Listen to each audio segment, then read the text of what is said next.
كان في تمرين فريق كرة السلة.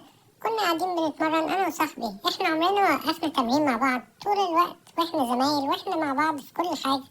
إحنا بنمرن بعض عشان نفضل أحسن فريق في الدنيا. بس النهاردة كان في حادث استثنائي.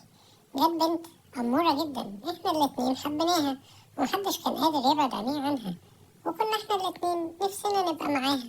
بس يا ترى مين اللي هيوصل لها؟ إحنا قعدنا نتخانق، وأنا قلت أنا وهو قال أنا، ومحدش كان قادر يتفق على حاجة. لأول مرة أنا وصاحبي بنختلف، لأن البنت كنا عايزينها إحنا الاتنين تفضل معانا. أنا حاولت أقرب منها، وصاحبي كمان حاول يقرب منها.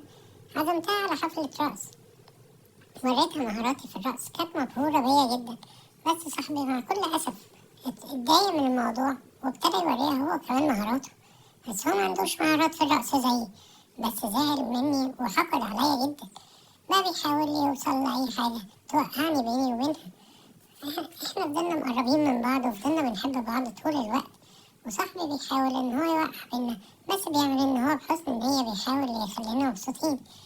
خلانا نأجر مركب، وبعدين قال لها انا اللي هاخد المركب ده. بس انا كنت انصح منه وجبت مركب اكبر منه. هو اتضايق جدا لان هو حس ان احنا قريبين من بعض جدا.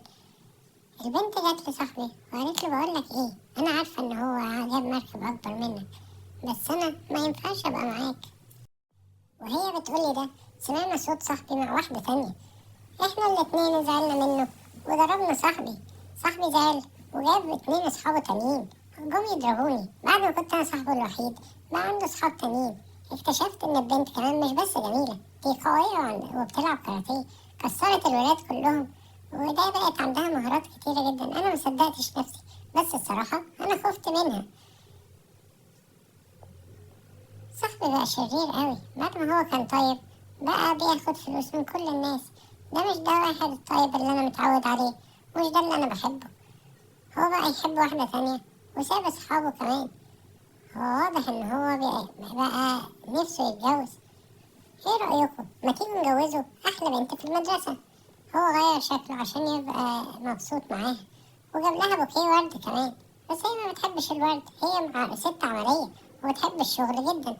هي نفسها ان هو يبقى واحد بيشتغل، بس هو مش بيشتغل، هو بلطجي بس. اصحابه قالوا له يلا نكمل بلطجة. قال لهم ابدا، انا قررت ان انا ابقى انسان شريف. قالوا له ازاي تبقى انسان شريف؟ هنساعد الناس. انتوا هتعملوا ان انتوا هتضربوها وانا هجلس وانا هضرب بدل. بس هي هتحس ان انا قوي وباخد بالي منها. واخدت بالي منها وخدت نمرتها، وبقينا مع بعض طول الوقت بنتراسل وبنخرج مع بعض في اوقات الاجازة، وبقينا بنرقص كمان. احنا شكلنا هنتجوز قريب. بس لقيت اصحابي بيضربوا واحدة تانية، والتانية دي طلعت صاحبة صاحبتي. هعمل انا ايه دلوقتي في الموقف ده؟ هي زعلت مني عشان هي دلوقتي شافت اصحابي هما اللي بيضربوها. انا هسيبها وامشي. الناس لسه عمالين يبلطجوا على كل الشباب اللي في الشارع، وهي اكتشفت ان انا كمان معاهم. هي زعلت مني جدا وسابتني وقالت لي ما ينفعش ابقى معاك وانا عارفه انك بلطجي. انا كان نفسي اتغير ونفسي ابطل بلطجه، وقررت ان انا هبطل بلطجه. بس اكتشفت ان في بلطجي اقوى مننا، وهو لم الناس وقال لهم مين اللي ضرب ابني؟ قالوا له ان انا اللي ضربت ابنه. وانا كنت فعلا قررت ان انا ابطل، بس مع كل اسف ما بقاش عندي قدره ان انا ابطل، لان هما مسكوا حبيبتي وخطفوها بعيد. يا ترى اعمل ايه؟ ضربوني جامد جدا، وفي الاخر جم اصحابي وهيضربوهم كمان معايا.